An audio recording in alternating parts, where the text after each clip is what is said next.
dimos como un salto cuántico. Ahí está. Dimos un salto cuántico en los últimos meses, en los últimos 3 años, hacia estas herramientas que no son nuevas, no para nada son nuevas. Hemos visto una América Latina, una Unión Europea, ¿no? Yo siempre hago referencia a América Latina, tú lo sabes, pero hay gente que todavía mira hacia el llamado viejo continente, ¿no? Pero en realidad hay muchas experiencias muy ricas de referéndums, de consultas, en las últimas, sobre todo 2 décadas en América Latina. Y no solamente cuando hablo de experiencias progresistas, también en gobiernos como Colombia, a nivel local, municipal, han hecho consultas de si cambiar la capital, de si cambiarle el nombre al municipio. Es decir, son herramientas muy al alcance, ¿no? De la ciudadanía. Y aquí se nos presentaba como, pues, básicamente el demonio, ¿no? Era algo que no había que hacer porque vamos a hacer Venezuela, porque vamos a hacer una dictadura. Y hemos demostrado por la vía de los hechos que lo único que ha logrado este tipo de herramientas, sea la consulta popular o sea el tema del referéndum revocatorio, ha sido una ciudadanía mucho más consciente del momento que se está viviendo, pero también que está tomando en sus manos las riendas de esa llamada, ¿no? Que cuarta transformación, que cada quien lo entiende a su manera, ¿no? Y que más o menos tenemos ahí unos pincelazos de qué es la cuarta transformación, pero significa algo en unas cosas, significa otra en otras cosas, o significa ausencia también en ciertos temas, ¿no? Como lo hemos dicho también, no sé si coincidas en temas migratorios o en temas, ahora el gran tema de la violencia de género, que se están haciendo cosas, pero que vemos que no podemos pararla. Entonces, pues en el entendido de que estas herramientas son un paradigma, ¿no? Un quiebre en la forma en la que concebimos la democracia participativa, pues nada más y nada menos estamos ante un nivel, ¿no? Mucho más alto, un escalón más arriba, que es la participación de nuestros y nuestras connacionales en el exterior. Hemos hecho un primer recorrido, ¿no? Digo, en mi experiencia, mi acercamiento con la comunidad migrante es haber sido migrante durante 4 años en Estados Unidos, claro, con unas condiciones sumamente privilegiadas, ¿no? Tener una visa, tener un trabajo, ser corresponsal, ¿no? Que no corresponde tal vez al grueso de la población mexicana de Estados Unidos, pero un poco de empapamiento he tenido durante ese proceso. Y ahora hemos tenido, que es parte de esta charla que tenemos hoy, este encuentro, hemos tenido la oportunidad de echar a andar junto con Oscar y otros compañeros, con Diana, que también nos acompaña, un círculo de estudios en Estados Unidos, tanto virtual como presencial, ¿no? La última vez, hace un mes ya casi, fuimos a San Diego, después estuvimos en Tijuana, y la idea es que tengamos estos acercamientos a través de todas las plataformas posibles con nuestros y nuestras connacionales, pero que esto se vuelva una resolución de dudas y también un aporte de herramientas a quienes pues en el día a día necesitan, quieren aportar, ¿no? Y pues ahí está el factor de la migración en el tema de los referéndums. Primero preguntarte, Laura, ya haces un breve balance de lo que implicó el referéndum revocatorio, la consulta popular, pero ¿cuál es tu balance sobre ese avance directo del tema de la consulta popular, de los referéndum, de la democracia participativa en lo que va de esta cuarta transformación? Pues yo creo que lo importante aquí, lo interesante es, no es que no hubiera en la ley, no es que no estuvieran estos ejercicios, sino que, bueno, vamos a hacer 2 minutos de prehistoria, digamos que antes de la 4T, digamos que esa es nuestra prehistoria. Durante los 200 años del México independiente, pues hubo unos momentos en que se arrebataban los poderes a punta de pistola, y cuando se hizo el cambio de poderes ya bajo una institución, jugamos a que votábamos por un cambio de presidente cuando era un mismo traje en el que metían a diferentes personajes, pero en realidad nunca cambió esto, es decir, nunca cambiamos de presidente porque se llamara, no sé, López Mateos y luego Ruiz Cortines, vaya, era un sistema de gobierno el que de alguna manera ponía y quitaba rostros, y del dedo de ese presidente pues surgían todos los demás poderes o representantes, es decir, secretarios, funcionarios, personas de la corte, de los poderes ejecutivo, legislativo, diputados, senadores. Entonces, la verdad es que tenemos bien poquitos años, si somos bien sinceros, tenemos muy poquitos años de tener este derecho asegurado a la participación política y digamos lo que de los años 80, porque antes de eso pues no existía ni siquiera la idea de una representación de minorías en la Cámara y se hace esta figura de los plurinominales que hoy están tan satanizados, pero bueno, después un día hablamos de los pluris y hacemos este balance que es bien importante porque la gente los así, sáquenlos, bórrenlos. Hay que hablar de ellos con calmita, pero vaya, para este momento prehistórico de la 4T es, a la gente no se le daban estos instrumentos porque había un dicho feo de estos peyorativos de entre menos burros, más solotes, pero cambiándolo es entre más burros, pues más capacidad de robarles, de quitarles. Entonces, no nos dieron derechos para que no los ejerciéramos. No es que no existiera el plebiscito, el referéndum, las consultas, pero ¿para qué hacerlas? Si mira, están tan contentos con el fútbol y las novelas, o están tan ocupados en hacer la vida, en buscarse la vida, que para qué, o sea, no. Tanto fue así que creo que no podría yo asegurarlo porque no soy politóloga ni geopolitista o geopolitóloga, pero yo creo que la diáspora más grande de personas en un solo país es de mexicanos en Estados Unidos y es una gran cantidad, yo creo que es casi una tercera parte de los mexicanos que habitamos el mundo, una tercera parte que está fuera de México y que no se fueron, digo, no puedo generalizar, pero no se fueron nada más porque sí, se fueron por las razones más obvias y evidentes, no tener manera de hacer una vida segura, con dinero suficiente, con oportunidades suficientes. Entonces, cuando te das cuenta que o sea, hablar de democracia cuando un pueblo se está muriendo de miedo, de hambre, de angustia, de guerra, de violencia, lo último que importan son los referéndums. Entonces, cuando llegan estos referéndums, en el momento indicado, digámoslo, es cuando se vive un cierto nivel de politización, sí, pero también un cierto nivel de tranquilidad, es decir, la gente tiene un momento de su día para ver las noticias y no nada más estar pensando en que voy a doblar el turno para que me alcance para comer. O sea, si no hay ese momento, llamémoslo a lo mejor de esparcimiento, en que te sientes a ver, no sé, la mañanera o la discusión de la Cámara o no sé, la gente no podía saber que estaban a su alcance estos instrumentos, por más que nos lo hubieran dicho y nos los hubieran pintado en el papel. Entonces, para terminar la prehistoria, me parece que antes no es que no les interesara a los mexicanos de ayer, pero pues ¿con qué? O sea, ¿cómo podías decirle a una persona que doblaba 2 turnos para medio darle de comer a sus hijitos y que a lo mejor los chamacos de la secundaria saltaban al taller a ayudar a la casa? ¿Cómo podías decirles ahora ten tiempo de empaparte políticamente, de reclamar tus derechos? No había tal. Entonces creo que, como decía ahorita antes de que empezáramos a grabar, o sea, a los mexicanos de repente sí se construyó durante 30 años una izquierda muy pujante, muy con ganas de hacer cosas, pero no teníamos espacio, no teníamos respaldo, no había un presidente que surgiera de nuestras filas, de nuestros votos. Y de pronto te decía yo que se me figura que nos metieron en una resortera, le jalaron y pácatelas, avanzamos 3000 años en relación con, no sé, la democracia griega, imaginándonoslo como esa creación idílica, ¿no? De donde discutían todos en un parlamento y las mejores ideas y tal.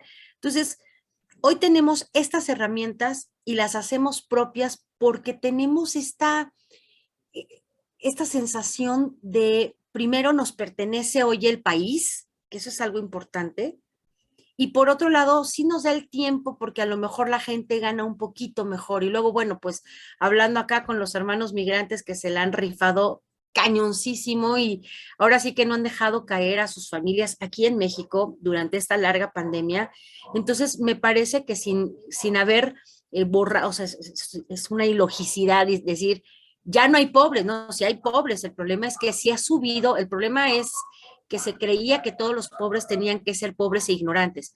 Hoy ha subido la categoría, es decir, la gente tiene más chances de ver esta clase de pues, importantísimos medios que le hacen alcanzar este conocimiento de manera práctica, por un lado, y por otro, si los hermanos migrantes le siguen echando la mano a sus familias acá, tienen otro nivel de vida. Entonces, creo que es un conjunto de varias condiciones para que hoy en México podamos decir, tengo las herramientas y puedo usarlas porque me interesa. Entonces, creo que en eso nos podríamos empezar a imaginar que es la base de estos nuevos instrumentos de democracia participativa, ¿no?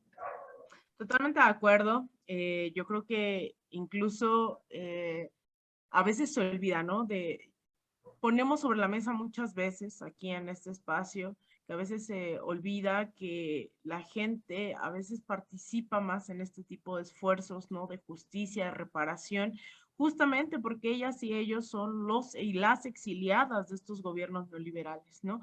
Cuando fue la consulta popular era bárbaro, ¿no? La cantidad de gente que nos escribía, que decía, oigan, queremos meterlos a la cárcel, porque claro, fue gracias a la guerra contra el narco, fue gracias al PRI, al Telecán, al despojo de los territorios que la gente comenzó a migrar, ¿no? No es como que nos levantamos un día y queremos migrar porque no tenemos nada mejor que hacer, pero también está pasando otra cosa que es, hay un balance y por eso hay tanto interés en el exterior sobre lo que está pasando, porque eventualmente incluso hay compañeros, compañeras que se han acercado y nos dicen, se habla mucho del sueño americano, pero no se habla del sueño mexicano, ¿no? Porque es la posibilidad incluso de regresar a México después de varias décadas, después de varios años, y ahora el gobierno no solamente es a través de este tema de referéndums, este tema participativo, sino que además se están ofreciendo este tipo de posibilidades para poner su casa acá, para pequeños negocios, ¿no? Se está pensando y creo que es algo que en lo que se está avanzando y se está construyendo gracias a escucharlos y escucharlas en esta participación activa, porque yo creo que también había mucho reclamo de los y las compañeras diciendo, pues se nos dice héroes todo el tiempo, pero no hay un trato digno en los consulados, no hay un trato digno al momento de hablar sobre estos procesos, de hacer un trámite burocrático bárbaro, ¿no? Sobre el tema de las consultas, de la participación. Y en ese sentido, pues se esboza también como una exigencia el tema de la reforma electoral. Yo invitaría a la gente que está ahí a que nos pudiera dejar sus preguntas en el chat y que ahorita también si quieren tomar la palabra, de eso se trata, ¿no? Que en esta segunda parte así lo hagamos, que tomen la palabra y nos cuenten un poco esas dudas, aprovechando que está aquí Laura. Pero lo cierto es que hay mucha gente que está pensando en cómo se podría agilizar en ese horizonte la participación de las y los connacionales en el exterior. ¿Qué significa el Instituto Nacional Electoral? ¿Por qué tantas trabas? Y sobre todo tu perspectiva, Laura, sobre por qué no es prioridad la participación de las y los connacionales en el extranjero. ¿Cómo superar esos límites? ¿Qué propuestas hacer? ¿Qué esperar? O incluso qué exigir también a la cuarta transformación que voltee hacia esos horizontes. Mira, el Instituto Nacional Electoral también idílicamente, porque hay que entender que de alguna manera todas estas oficinas como, y perdón, a lo mejor de pronto a alguno le cae un poquito mal lo que voy a decir, pero la Comisión de Derechos Humanos, el INE, no sé, el de transparencia, surgieron un poco como con la idea de taparle el ojo al macho. O sea, miren cómo si estamos, me estoy así le digo a mi gato cuando empieza a maullar que tiene, pero me estoy apurando. O sea, esa era la idea de, miren cómo si estamos trabajando.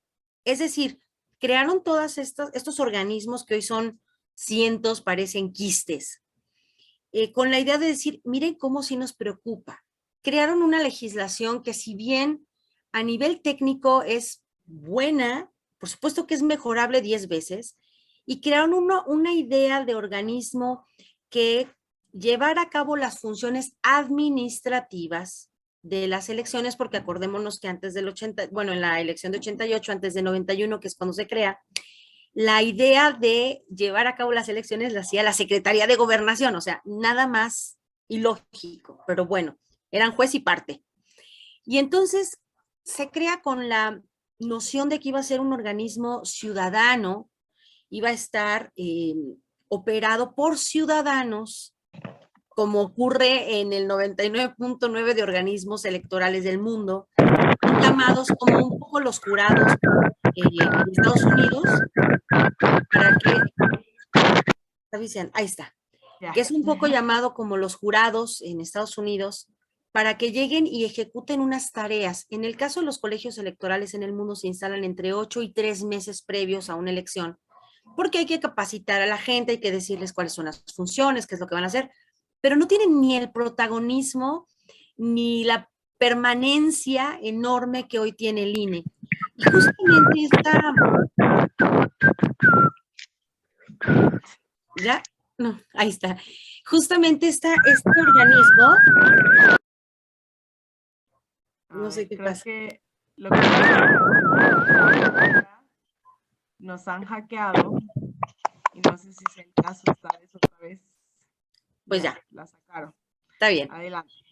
Esta idea de que en el INE se fueron ya formalizando los puestos de trabajo, ¿no? Y fueron adquiriendo una serie de derechos como de cuarto poder, que no lo son. Sabemos que hay 3 poderes: ejecutivo, legislativo y judicial, pero ellos fueron teniendo este protagonismo inflado para que tuvieran en sus manos el proceso electoral. Y como decíamos antes, se jugaba, es como, vamos a jugar a las elecciones, órale, va. Entonces ellos hacían como que hacían el trabajo y nosotros hacíamos como que votábamos y elegíamos. Ahora, este puesto esta cúpula se llenó de unos privilegios y de una cantidad de tareas falaces, porque si revisamos qué es lo que hacen, la verdad es que yo no entiendo cómo Lorenzo tiene 25 asesores y cosas por el estilo para una situación que no obliga su permanencia todos los días de todo el año cuando no tenemos elecciones todo el tiempo. Pero entonces, cuando llegamos al tema de los migrantes, si nos echamos un poquito para atrás y nos acordamos de sus ridículas burlas hacia unos hermanos de unos grupos indígenas que se acercaron y se empezó a burlar de ellos, ese es el tenor de lo que ellos creen. La gente pobre, la gente indígena, los migrantes, no tienen derechos. La idea es, ay, pues se fueron porque quisieron. Y pues la verdad es que, ¿por qué van a votar si están allá? Entonces, ha sido un ignorarlos permanentemente y no reconocerles este derecho que no pierden, porque la ciudadanía no se pierde porque estés aquí en México o estés en Timbuktu. La ciudadanía se conserva y eventualmente, como decías, la idea de los migrantes en general es, sigo teniendo mi corazón en mi tierra y el día de mañana que yo regrese, quiero regresar a un país más construido, más de leyes que sí protejan a los derechos humanos, que sí hagan por la justicia. Pero si yo quiero seguir participando, tengo el derecho porque no lo he perdido. Es decir, la gente que vive en México, pero que es francesa, siguen votando por su presidente vía correo. Es decir, la inequidad ha sido precisamente porque buscan minimizar a la gente que se fue, a los indígenas, a la gente pobre, a la gente, no lo digo peyorativamente, ignorante de todos sus derechos, porque se ha podido, porque durante 80 años, digamos que duró el PRI, se podía y no había quien reclamara, no había migrantes que exigieran quiero votar. O sea, nunca faltaba el loco que decía quiero, pero pues a mí qué me importa lo que tú quieras, no te voy a oír. Entonces, justo estos últimos años que nos hemos convertido o nos hemos creído esta idea de soy el soberano y porque soy el soberano tengo derecho, no importa que yo esté hoy trabajando en Estados Unidos o en Francia o en Alemania, eventualmente yo puedo seguir poniendo a mis diputados, a mi presidente, a mis senadores, porque es un derecho que no se acaba por haberte salido del país. Entonces, aquí en esta parte pues justo es el tema, ¿no?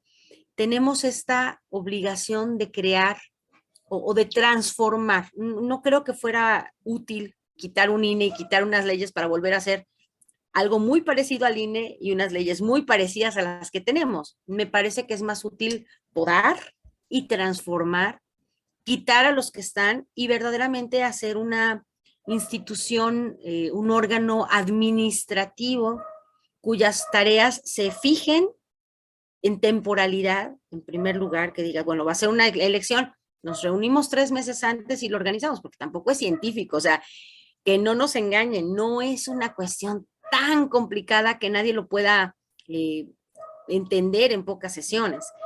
Y por otro lado, la idea de organizar a un cuerpo electoral que responda a estas funciones que provenga del pueblo. Si eventualmente nosotros somos los que hacemos la elección, es decir, nosotros somos los que vamos a las mesas, recibimos los votos y los contamos, ¿por qué no podríamos ser nosotros los que en un momento dado hiciéramos toda la función como ciudadanos libres y no a estar pagando pues una cúpula dorada de esta magnitud que no sirve para maldita la cosa, ¿no? Laura, preguntarte algo que aquí, pues claro, está la duda ya en el chat. Vimos y ya hacíamos un pequeño balance también de lo que implicó la reforma eléctrica. Bueno, más bien no lo hemos hecho tan a fondo porque creo que no era motivo de la sesión, pero lo podemos hacer también, ¿no? Como el tema de la reforma eléctrica, que es parte de esta politización que hemos visto dentro de la ciudadanía. Lo comentábamos antes de entrar en esta reunión. Pues es increíble ver que hoy la gente está viendo en tiempo real la sesión de la Cámara Legislativa, está viendo en tiempo real qué están diciendo los y las senadoras.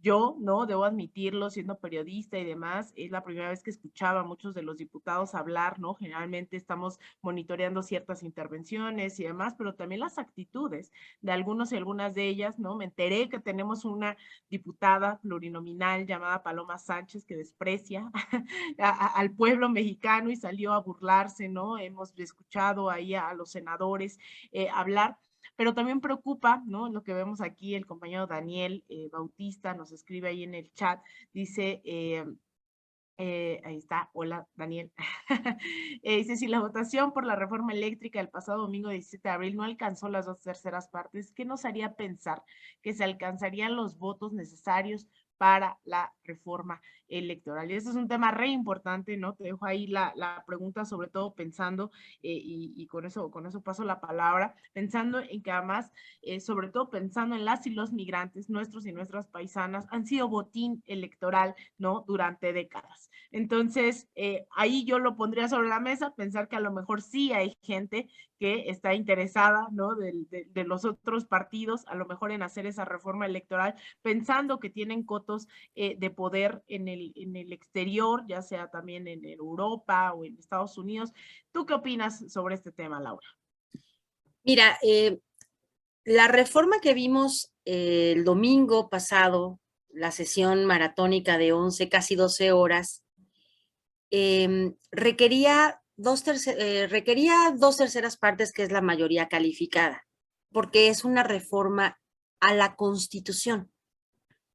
En el caso de la reforma electoral, lo que se cambia o lo que se instituiría sería una ley secundaria, una ley que deriva de la Constitución, pero como vimos en la ley minera no requiere las 2/3 partes para su aprobación. Se requiere, y también las 2/3 partes es de los presentes, por eso hay que tomar en cuenta que por eso se fueron a hacer el show de la pijamada y se fueran a acampar, porque tenían que asegurar que estuvieran absolutamente todos. Entonces, faltó una que estaba de licencia me parece que de Yucatán es de la tercera circunscripción, no me acuerdo si es Yucatán, y faltó una del PT porque no pudo llegar, su avión no salió a tiempo y cuando ya llegó ya no se pudo registrar en la votación, pero no faltó físicamente, sino que no se pudo, debió haberse venido un día antes, ¿no? Pero bueno, de todas maneras un voto no hacía la diferencia. Siempre que se habla de mayorías es de los que están presentes y además, pues en la sesión ahorita con las modalidades Zoom que tienen en el Congreso, hay invitaciones que se hacen a las que pueden acudir de manera virtual. Entonces, en esta ocasión se pidió que fuera presencial, porque si no, pues qué fácil, ¿no? siempre se habla de las personas presentes. Si hubiera habido un quórum de 300 personas, con 200 nos hubiera alcanzado. En el caso de esta ley minera, vimos que se salieron antes de la votación los 190 y pico, 196 de la oposición, y por eso pasó sin broncas, porque no es una ley, no es una reforma a la Constitución, sino un paquete de leyes que son secundarias. Sabemos de entrada que el PAN va a votar no hasta si se tratara de vamos a revivir a su abuelita. No, porque ellos no quieren nada que venga ni de Morena, ni del presidente, ni de la Cuarta Transformación, ni de la lógica. Ellos tenemos por seguro que no, jamás van a decir que sí, aunque en ellos les vaya la vida como partido político, porque después de esta votación tan artera, tan traicionera, habiendo gente afuera, y estuviste tú ahí, comadre, o sea, había muchísimos compañeros de redes viendo cómo había gente del PRI, gente del PAN, diciéndole a sus legisladores, queremos que voten a favor de la reforma, y a ellos, así como los tres monitos, ni oyeron, ni vieron, ni les importó. Pero el reclamo que se ve ya es inminente como para no permanecer más con partidos de este tipo en las cámaras. Y desgraciada o afortunadamente ya tenemos la medición de la voluntad de la gente, lo están haciendo patente en estas consultas que hacen las encuestadoras de popularidad. La gente estaba en 90 y tantos por ciento, 94% a favor de que se votara la reforma eléctrica. En este caso, si la ley electoral habría que verla, va a tener un proceso igual que la ley de la reforma eléctrica, la ley que estuvieron discutiendo en un parlamento abierto. ¿Por qué? Esto no tiene otra finalidad más que abrirle las puertas a las personas que tengan algo que decir de todos los sectores y entender que no podemos seguir haciendo leyes que nada más 500 personas puedan discutir. Y eso es un paso importante. Y en este caso, como es una paquetería de modificación, o sea, es una serie de modificaciones que hacen una paquetería de leyes en materia electoral, son varias leyes que sufrirían algunas modificaciones, ajustes. Se tiene que organizar de una manera, pues, de varios componentes de la sociedad. Y en esta reforma, pues obviamente, nuestros hermanos migrantes tienen un papel preponderante, porque al final de cuentas no se vale hacer leyes en las que tú omitas a alguien porque está fuera del país, pero sigue siendo mexicano, pero es parte de la manutención, por llamarlo de alguna manera, de la economía de México, y porque también exigimos que estos representantes que llegan a las cámaras lo sean también de las personas que tuvieron que ir, porque volvemos a lo mismo, o sea, no se levantó una mañana, ay, tengo ganas como de irme a vivir a Estados Unidos, o sea, no.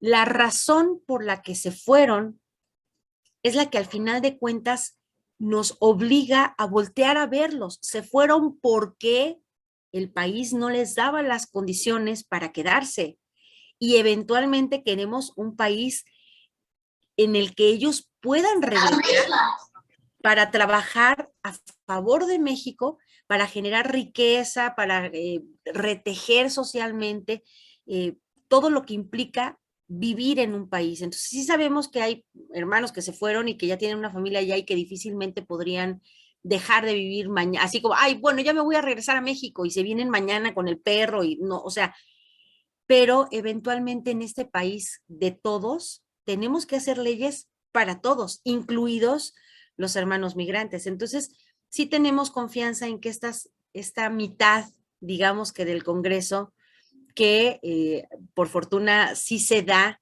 en la mayoría simple, va seguramente a pasar la reforma. En caso de que no pasara, en caso de que no fuera completa toda la paquetería de reformas, muy probablemente sí podríamos estar adquiriendo modificaciones a ciertas partes de la ley y eso también es importante. Y también, pues al final de cuentas, caerían de nuevo en la chuleta envenenada y de decir, mira, a nosotros nos gusta conservar el privilegio y no queremos que tú hables. Entonces, imagínense si de repente todos los mexicanos patriotas que están a favor de que las cosas sucedan, si ya les pasamos una y ya les pasamos dos y ya les pasamos tres, imaginemos qué sucederá cuando se trata del derecho humano de votar y ser votado y de tener en cuenta a las personas que ni siquiera el instituto les ha dado el INE, la credencial para votar en los consulados. Entonces, creo que es una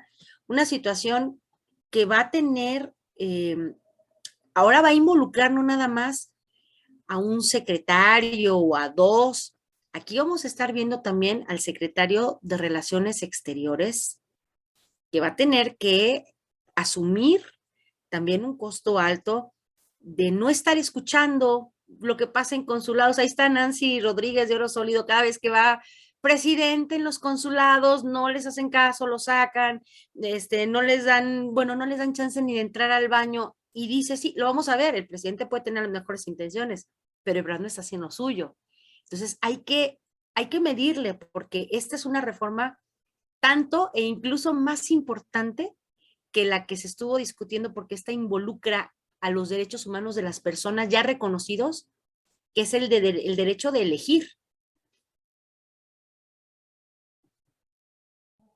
Totalmente de acuerdo contigo, Laura, el escuchar, ¿no? A la gente que dices, tal vez las cosas no están tan bien cuando escuchas a la gente de a pie, ¿no? De ambos lados, diciendo las familias, ¿no? Contándonos los que pasan sus familiares en Estados Unidos y en el mismo Estados Unidos, la gente diciendo, es que los consulados siguen siendo lo mismo. Hace unos días, fíjate, me dio mucho, pues no sé si coraje es la palabra, ¿no? Porque yo veía que ya están ingresando, ¿no? Están haciendo durante esta semana, fue el examen al Servicio Exterior Mexicano y yo pensaba, ¿no? Decían que eran más de 7,000 personas, 7,000 jóvenes que quieren ingresar al Servicio Exterior Mexicano y yo pensaba en lo que realmente se ha vuelto, ¿no? El servicio y que lo evidencia también como parte de dónde tiene que tocar la transformación y que los consulados en el Servicio Exterior Mexicano no necesariamente va a la vanguardia de esa discusión, ¿no? Al pensar en todas las denuncias que hay de los cónsules, las cónsules, de los trabajadores en diferentes áreas, de la nula atención o del desprecio con el que se trata, ¿no? Como si fueran mexicanos y mexicanas de primero y segundo nivel.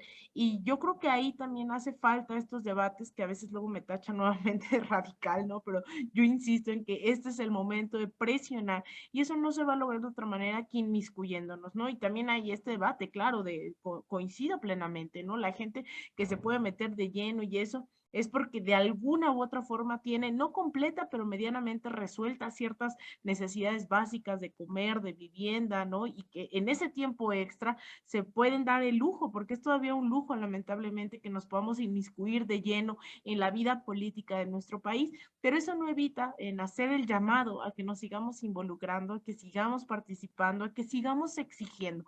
Hoy, aunque no estemos ahí, ¿no? En la primera línea o ahí en la sede principal del INE al sur de la Ciudad de México, pero a través de redes sociales, a través de estos espacios independientes como Sin Censura, como Sin Línea, el seguir presionando a nuestros representantes, a nuestros funcionarios y sobre todo hoy, que eso también creo que se minimiza, el hecho de que haya diputados que hayan llegado también por su condición migrante. ¿No? Eso es algo que la verdad hemos estado tratando de acercarnos a ellos y a ellas, ahí al partido que también tiene una secretaría que les invitamos, que esperamos que vinieran el día de hoy, hay gente, ¿no? Que sí se dedica de lleno a eso y que tenemos que seguir presionando, tenemos que seguir llamando la atención de todas esas personas y que no hay de otra, ¿no? También creo que es un momento para esta autocrítica dentro de la llamada cuarta transformación. Y yo he sido muy insistente, ¿no? En que esa reforma hubiese pasado de no haberse confiado ciertos sectores en la Ciudad de México, en el Estado de México, y se perdieron diputaciones, ¿no? ¿Qué estamos haciendo de cara a las próximas elecciones para que justamente este debate de lo que nos corresponde como mexicanos y mexicanas presionar, pero también lo que le corresponde, ¿no? A los representantes ya, al partido, al gobierno, qué se está haciendo y qué no? Incluso cuando me refiero al gobierno, a veces hay cosas tan básicas, no sé si coincidas, Laura, de que sabemos tú y yo que se están haciendo ciertas cosas en materia de género, materia migratoria, pero que al final la comunicación es terrible, ¿no? Y cuando decimos el gobierno ni siquiera es a veces que no está haciendo cosas, sino que no las está comunicando, no nos estamos enterando y hay grandes vacíos que disputar de cara a esta reforma electoral, ¿no? Yo coincido también contigo en esto de son derechos que ya están dados por la ley y que tenemos que seguir insistiendo y que es algo que nos echa, ¿no? Todo el tiempo y con justa razón, porque esto de solicitar a las instituciones y solicitar a los representantes es también solicitarle aquí ahora, me he sumado al Instituto de Formación Política, yo les he dicho, ¿no? Si también en nosotros está en el área internacional también colaborar, pues también lo tenemos que hacer, pero que se diga, ¿no? Que se alce la voz ahorita en el chat, que si tienen sugerencias, si tienen preguntas nuevamente, pero ahí están las redes sociales. Y ya pues para llegar ahí al final, Laura, preguntarte cuáles son tus expectativas, cuáles son justamente eso que pones sobre la mesa de lo que sí se puede hacer en materia de la reforma electoral y cómo lograrlo, hacia dónde podemos caminar, ¿no? Porque a veces incluso la reforma electoral suena súper enorme, suena muy amplia, suena muy inalcanzable, ¿no? De todo lo que puede significar, pero hacia dónde sí podemos caminar, Laura. Mira, habrá que esperar el documento como tal, este exhorto que va a enviar el presidente en estos días. Habrá que ver también qué tratamiento le dan los diputados. Hamlet, y a mí me dijo, estás invitada y yo dije, voy. Pero la idea es eso, es revisar cuáles son los alcances, pero además también nosotros llevar nuestras propias ideas. Es cuando imaginamos la tarea legislativa, porque así nos la enseñaron como algo privilegiado para unos cuantos científicos filosóficos, ¿no?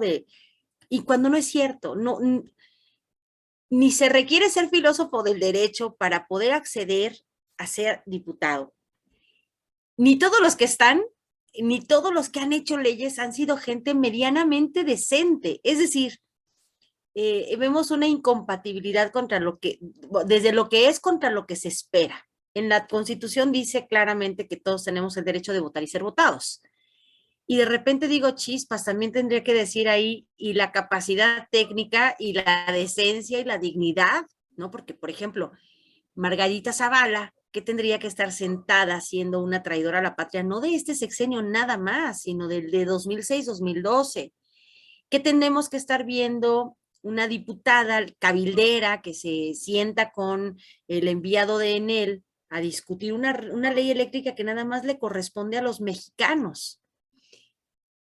Y vemos que esta falta de dignidad, de respeto, tiene que cambiar y tenemos que hacernos escuchar. Cuando imaginamos, fulanito de tal elevó un punto de acuerdo, antes se los elaboraban, por eso presentaban 10,000 iniciativas, porque tenían también un combo de asesores que se la pasaban maquilando todas las reformas y las leyes. Y se dice en el argot legal que México es uno de los países que tiene la mejor calidad y cantidad de leyes, que tenemos la legislación más robusta del mundo. No podría decirte exactamente si sí somos la más, pero sí somos de los países que tienen leyes para todo. Leyes, reglamentos, códigos, normas, tenemos una legislación muy robusta que además permite a todos encontrar, digamos, que la solución para su problema. La cosa es que las leyes se hicieron muchas veces pues con la mira de me voy a proteger a futuro. Lo que hoy queremos es escuchar a la gente. Y por ejemplo, si yo migrante sé dónde me aprieta el zapato, yo voy a decir, a mí me falla el sistema electoral en esto. Son 3, 4 cosas y ayer Manuel me lo decía en el programa, me decía, nosotros ya tenemos 4 puntos identificados. Uno es facilitar la votación, pero bueno, para facilitar la votación, digamos que el paso previo es credencializar a todas las personas migrantes en Estados Unidos. ¿Y por qué hago hincapié en Estados Unidos? Porque para irte a Francia o a Australia o a Japón, tú saliste de aquí con un pasaporte, obviamente con una credencial para votar. Y lo más probable es que no hayas tenido que tramitar tu credencial de extranjero cuando estás en otra parte del mundo, porque tú saliste de aquí con tus papeles completos. Los hermanos migrantes que se fueron a través del desierto, que muchas veces no llevaban más que lo opuesto, pues muchos de ellos no tienen credencial y no se atreven a acercarse a una autoridad, a un consulado, lo que sea, por ese temor de verse sorprendidos y deportados. Entonces, tenemos una situación muy, muy delicada en donde no todo el mundo tiene credencial y los que tienen credencial, muchos no la tienen activa, como dicen. Entonces, para facilitar la votación, primero hay que credencializarlos a todos. Después, constitucionalmente ser parte del constituyente, exigiendo también ser votados, porque al final de cuentas en esta Cámara de Diputados tenemos 300 representantes directos y 200 plurinominales, que te digo, luego hacemos un programa de plurinominales, pero en términos muy sencillos, un plurinominal es el representante de las minorías, de los que votaron en la segunda o en la tercera proporción de las listas que cada partido hace. ¿Y por qué no pensar que estos 200 plurinominales podrían representar a un porcentaje de ellos a los migrantes, a las personas de la comunidad LGBTIQ+, a las personas de los 68 pueblos indígenas, a los niños, a las personas de la tercera edad, que tuvieran comisiones especiales de gente que estuviera dedicada a los asuntos que atañen a estas, pues ni tan pequeñas minorías, son bastante grandes cuando las sumamos, pero muy invisibilizadas en la vida real. En el tercero dice que se recorte los plurinominales como grupos vulnerables, que se mantenga la representatividad, trabajar en el voto postal y la resolución del tribunal, ellos hicieron un voto de prueba en la embajada para poder acudir a las embajadas y a los consulados a emitir el voto, pero me parece que sí son las cosas más sensibles, son 5 puntos que muy bien se pueden adecuar a la ley que ya tenemos, ¿no? Entonces, por ejemplo, gente que vive en comunidades rurales, pues que no se les obligue a votar electrónicamente, seguramente no tienen ni buen internet y aunque lo tengan es gente a lo mejor que no está adecuada a utilizar estas herramientas de tecnología, pero que la gente no tiene ninguna confianza en el voto electrónico. Es decir, tenemos muchas cosas que como sociedad podemos ir poniendo a la mesa, discutir, y por eso es que es importante esta parte que se habla del foro de debates abiertos públicos, y yo creo que sí podemos esperar una buena dosis de reformas, te digo, si no a todas, son 7 las leyes electorales, si no a todas, pero sí empezarnos a dar cuenta que hay cosas que a lo mejor son obsoletas, como por ejemplo la distritación que se hace, que de repente tengas Erika González y José Carlos Arias, mis compañeros de Sin Línea.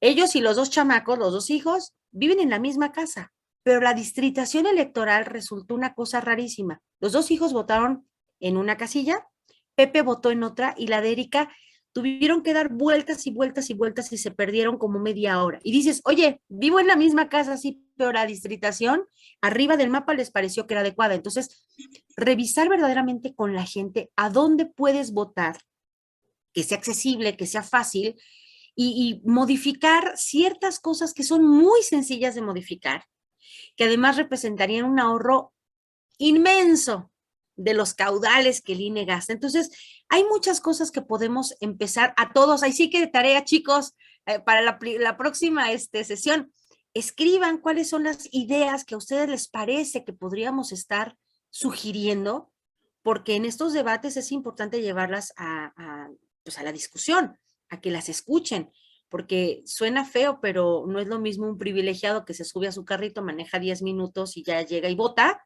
a una persona que tiene que atravesar 5 horas de camino en la sierra. Mira, ahí está Manuel. Hola, Manuel.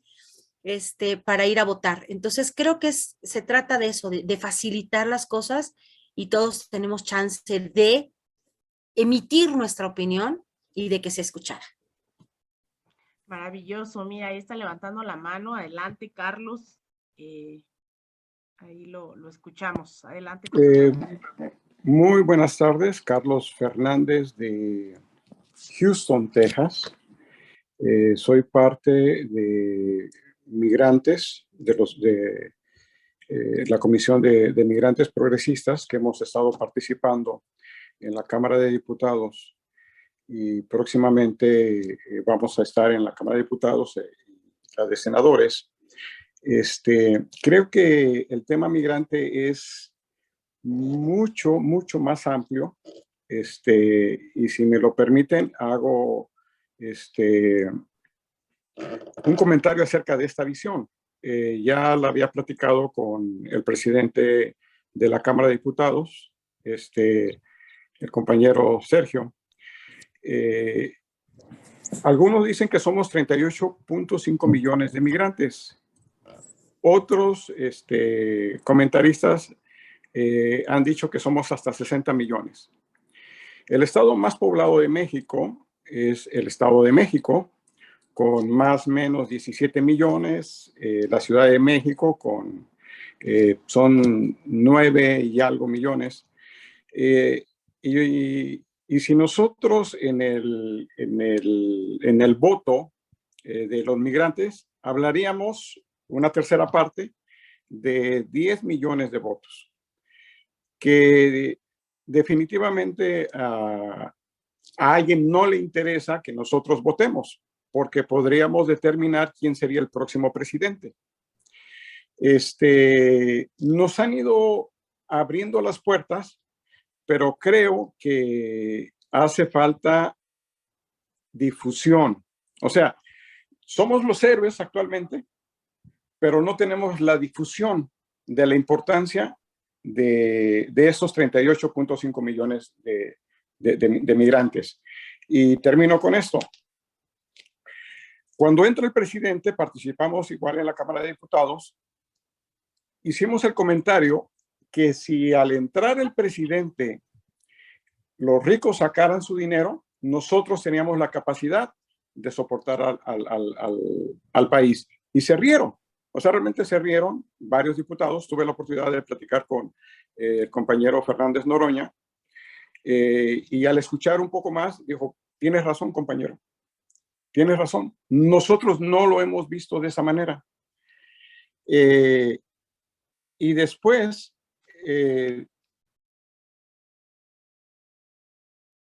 algo pasó con el compañero, pero saludo también a... Hola, doctor. Sí, creo que se acaba de salir. Yo creo que lo botó el sistema. ¿Cómo está, Laura? Bien, doctor, ¿cómo estás? Bien, aquí Marisol, mi esposa fue la que me mandó ahorita, apenas vengo del hospital, pero aquí estamos para oír. Eso. Perfecto.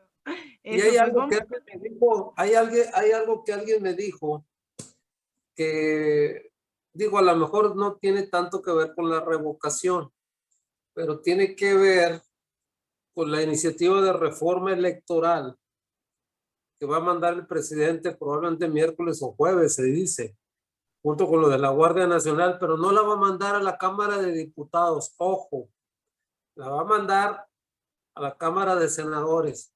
¿Por qué? Les voy a decir por qué. Hay una persona que muchos no quieren, porque dicen que pues, es traidor y que hizo un desastre en la Ciudad de México, que se llama Ricardo Monreal. Nada más que el senador Ricardo Monreal, pues es un buen operador político. Entonces el presidente, creo yo, que no confió mucho en lo que hicieron en la Cámara de Diputados los operadores con la pena. Y hablo de Nacho Mier, y hablo de Sergio Gutiérrez, y hablo de quien sea. Creo que les faltó ahí un poco de tacto político, que al fin y al cabo el presidente los tenía que exponer el domingo a los diputados del PRI, PAN, PRD, Movimiento Ciudadano. Pero yo creo que al ir por los senadores, estas iniciativas va a ser muy fácil de que se puedan aprobar el Senado y muy difícil después que la rechace la Cámara de Diputados. Eso es algo que yo quería comentar.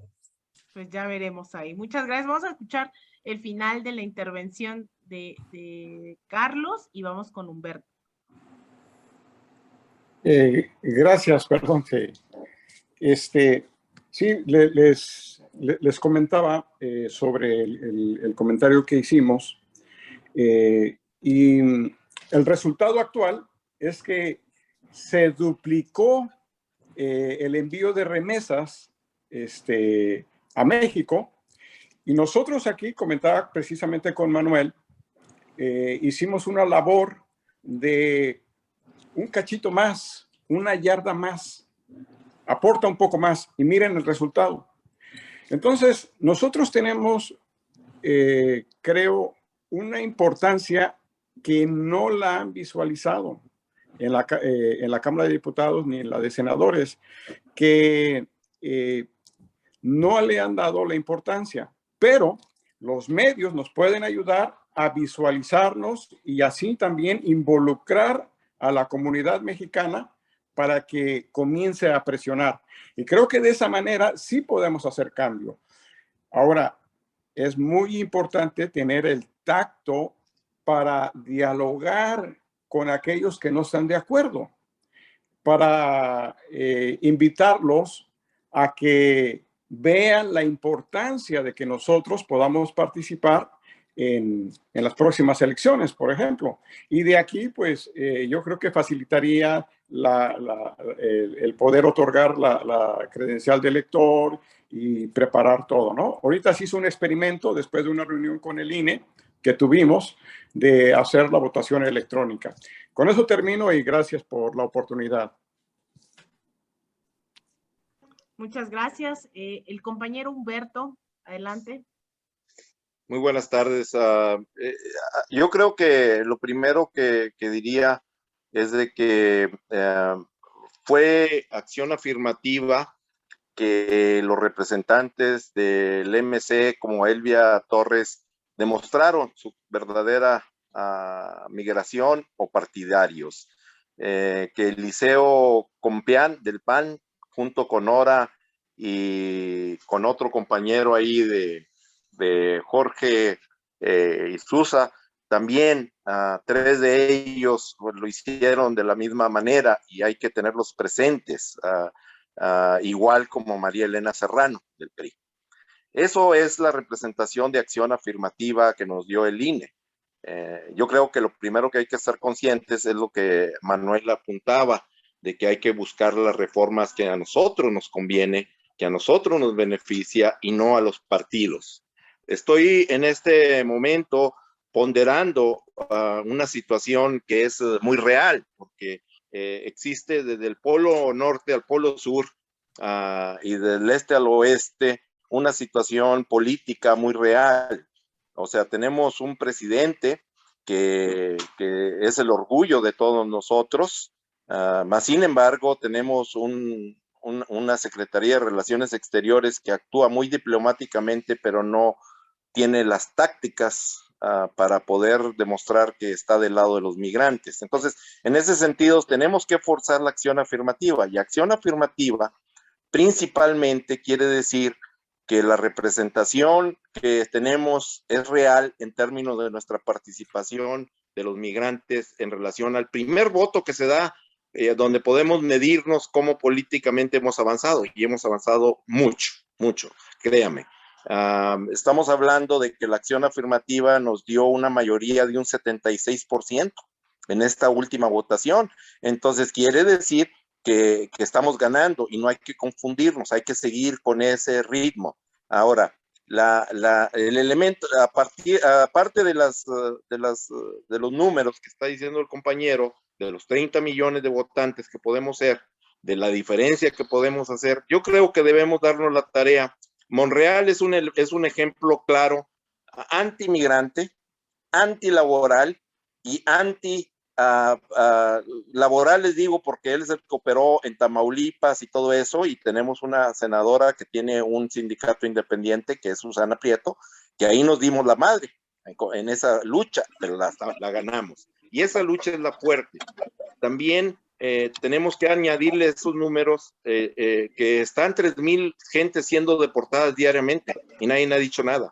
Nadie ha levantado cómo le vamos a dar poder a esa gente que fue de vuelta. ¿Qué acción afirmativa? Acción afirmativa quiere decir que debemos de resolver un problema con cosas más allá de lo posible, que refleje ese cambio que tenemos. Entonces, la próxima, que va a ser el próximo debate exactamente ahí en la reforma electoral, pues va a requerir también que no pudimos ejercer más allá, pero los 6 candidatos a gobernatura que me hubiera gustado que Zacatecas hubiera sido un ejemplo donde corriéramos la campaña del senador Narro en Estados Unidos, nosotros, y la ganábamos, estoy seguro. No teníamos que hacer nada en Zacatecas, simplemente con correr una campaña en Estados Unidos. Y eso es lo que se va a requerir para demostrar que podemos ser la ficha de discordia en la próxima elección presidencial.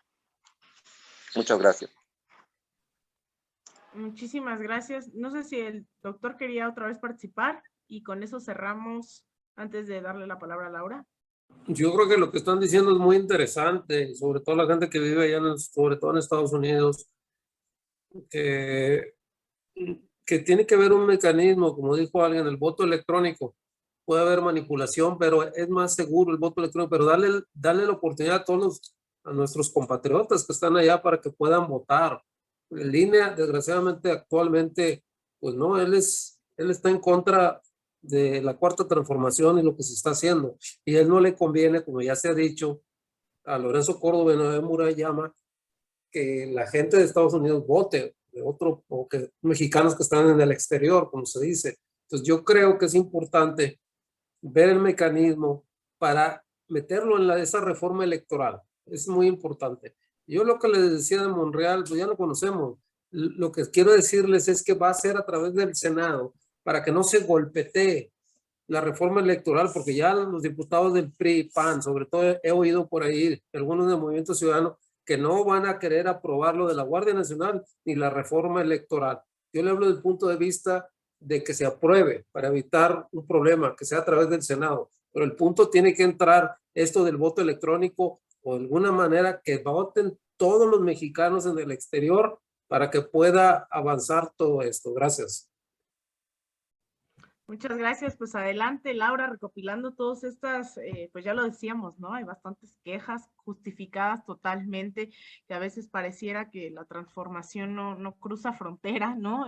Se queda a veces en territorio y a veces incluso muy centralizado. Pero cuéntanos, ¿qué opinión te merece todo esto que dicen los compañeros? Pues mira, tuve oportunidad de hacer el viernes no este que pasó, sino el anterior, un programa con migrantes de Europa, una compañera de Alemania, una compañera de Suiza y un compañero de Francia. Y me platicaron someramente cómo se llevan a cabo las elecciones. Bueno, la credencial para votar de Francia es un triste papelito de cartulina. Si se te pierde, llegas a tu mesa y te dices, je m'appelle Laura, te buscan y dicen, ah, sí, oui, pase usted y vote. Los candados que tiene nuestra papelería electoral, bueno, está peor que la puerta negra de los Tigres del Norte. O sea, no que si el sello y de agua y no sé qué, porque nos conocemos, ahí sí que suena feo, pero entre gitanos no nos leemos la mano. Toda esta bola de candados y de seguridad obedece a que los fraudes nos los sabemos por donde quieran que nos los pinten.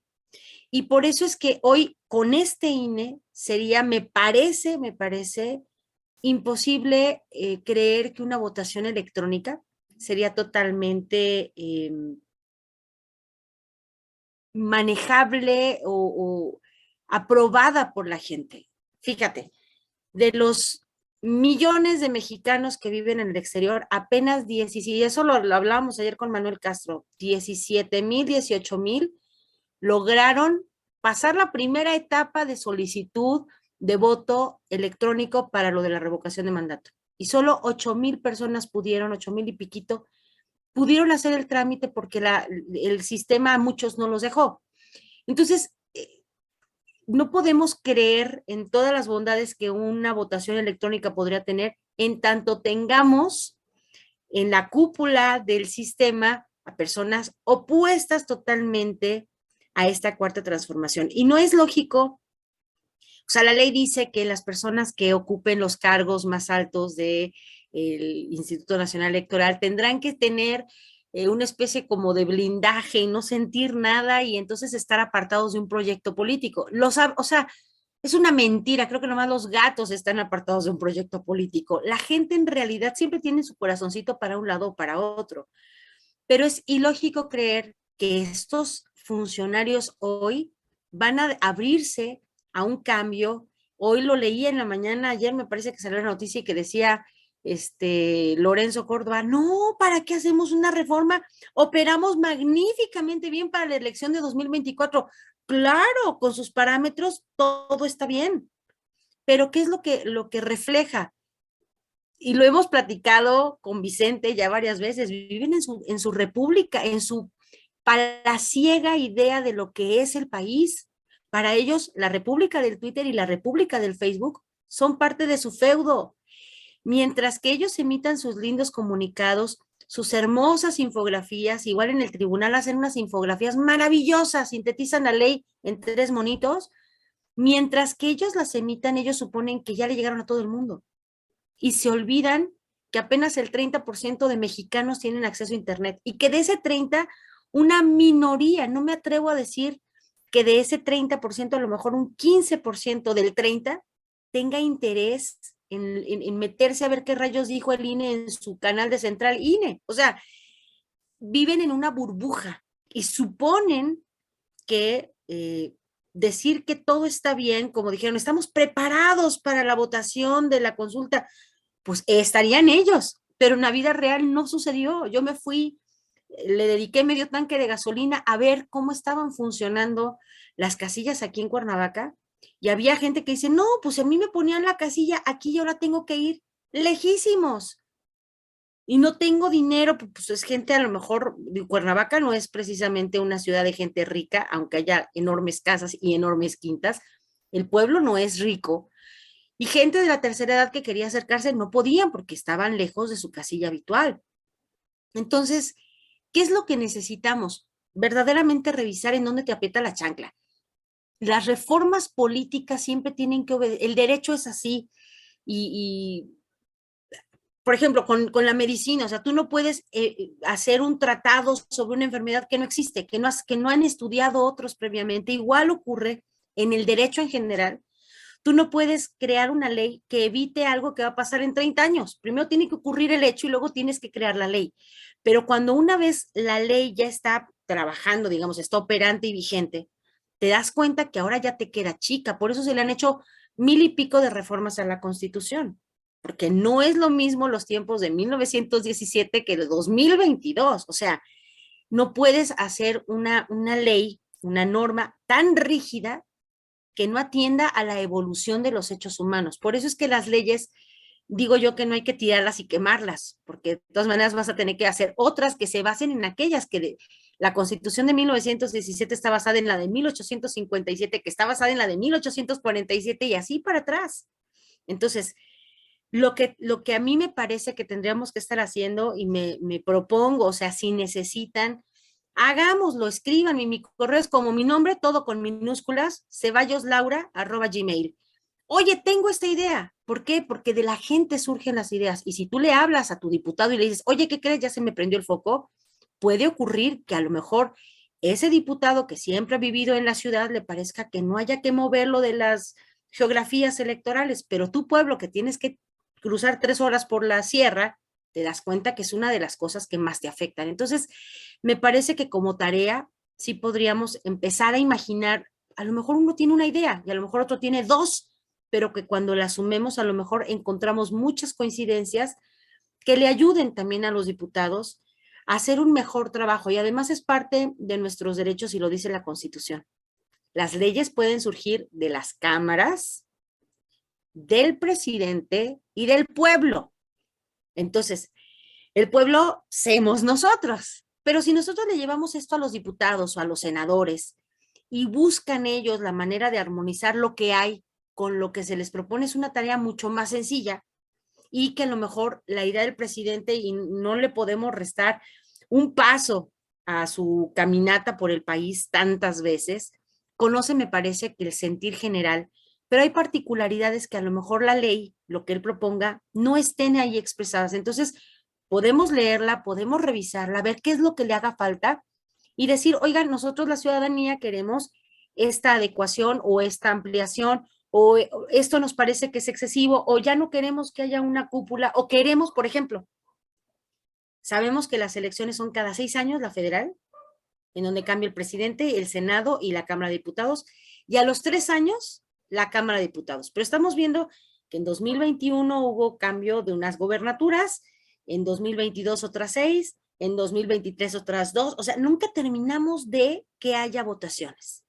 Me parece que sería lógico que solicitáramos como ciudadanía que se armonizaran y que todos los gobiernos cambien, ya sea en el lapso de los 6 años o en la intermedia, para que nada más se tenga que establecer un colegio electoral previo a las elecciones de cada 6 años y a las de cada 3 años cuando se remueve el Congreso de la Cámara de Diputados, para que fuera menos oneroso el mantener a un instituto que requiere entre 15 y 20 mil millones de pesos cada año, haya o no haya elecciones. Entonces, me parece que hay muchos temas que nosotros podemos impulsar, exigir, porque es nuestro derecho a exigirlo, y pues hacerlo llegar a donde tenga que llegar para que nos escuchen.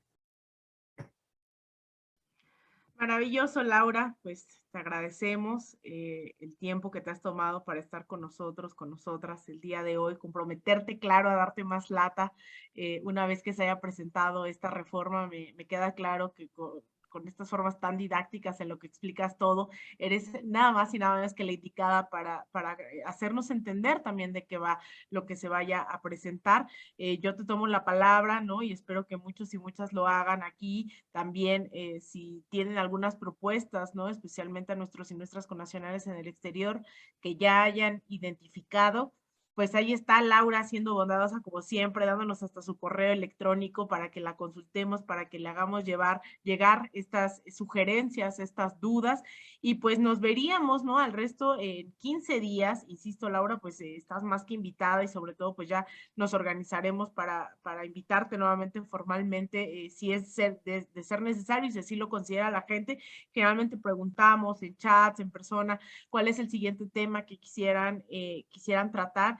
Yo creo que esto es de suma importancia, es algo a lo que le vamos a dar prioridad. Vamos a estar, también avisarles de una vez, vamos a estar el 14, el 15 de mayo en Los Ángeles como coordinación. Nos va a acompañar el Fisgón, nos van a acompañar ahí varios compañeros y compañeras y que también que se entienda que esto sería también para recaudar parte de ese debate, ¿no? Ahí en el lugar de los hechos, te las haríamos llegar, estarías invitada también. Esto es un espacio que se hace cada 15 días, decir a la gente que esté atenta a nuestras redes sociales, a la coordinación internacional. Esta es la coordinación internacional del Instituto Nacional de Formación Política, y bueno, también a través del instituto se avisa, ¿no? Todos los programas que tenemos, hay unos que son los martes también de análisis, se llama De Sur a Norte, y estos espacios quincenales para un poco más reflexivos, ¿no? Entre la comunidad. Y que, bueno, Laura, no me queda más que agradecerte y decirte que invitadísima vas a estar nuevamente a este espacio. Tómalo como algo ya seguro. Eso, nada más, bueno, claro, sí soy abogada, pero yo creo que lo didáctico me viene porque soy maestra de preescolar. Entonces ahí hay que hacer como que bajar mucho no porque los niños sean tontos, nunca en la vida, sino porque su mundo es pequeñito, entonces hay que ayudarles a que las ideas grandes pues no sé, las mastiquen y las digeran. Entonces, creo que por ahí me sale siempre la parte de la maestra, la Miss de inglés, porque además daba yo inglés, imagínate los niños mexicanos que no hablan inglés, pues apenas están de preescolar, o sea, apenas están ampliando su vocabulario en español y ahora dales inglés. Entonces creo que por ahí es que me gusta tanto la explicadera, pero bueno, además, y aprovecho, perdón el gol, pero los invito, nosotros aquí, bueno, yo en Sin Línea hago programas, el doctor ha sido mi invitado ya en algunas ocasiones, también Manuel Castro, entonces la idea es siempre tender el puente. Yo estoy en Sin Línea MX de lunes a viernes a las 11 de la mañana, los lunes nada más es el lunes de rapidín porque estoy con mi comadre ahí en Sin Censura, pero el resto de días lo que hacemos es que platicamos de siempre temas que tengan que ver con la política, pero siempre buscando que se baje del abogañol al español para que entendamos de manera más clara todo esto que tiene que ver con las leyes y con la política, que a veces escuchamos mucho, pero nos quedan dudas. Entonces, siempre buscamos que los temas sean para ayudar a la gente a digerir de mejor manera pues algún tema que esté de moda, y también al pase de lista que ya le robamos al maestro Pigmeno Ibarra ahí en Facebook.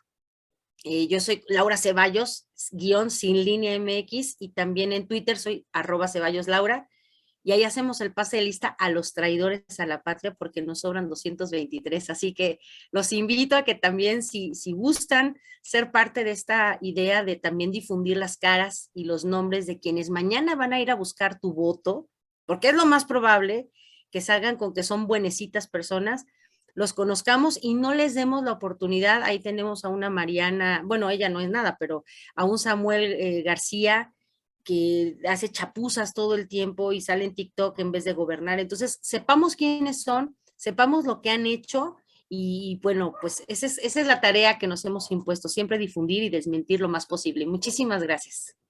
No, muchísimas gracias, Laura, a todas y todos los que nos acompañaron el día de hoy. Acuérdense estar atentos, atentas ahí a las redes de la coordinación.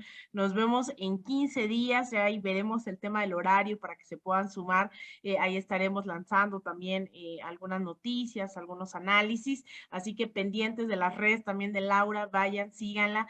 La verdad es que nuevamente muchísimas gracias, Laura, por este tiempo, por este análisis, por compartir todo esto, y ojalá nos llevemos todas y todos estas tareas, ¿no?, de cara a esta reforma electoral. Entonces, bueno, nuevamente agradecerles a todos, nos vemos en 15 días, y pues un abrazo a todos y todas, bonito fin de semana. Chao. Gracias por Igualmente, la que tengan charla. buenas tardes. A todos. Gracias.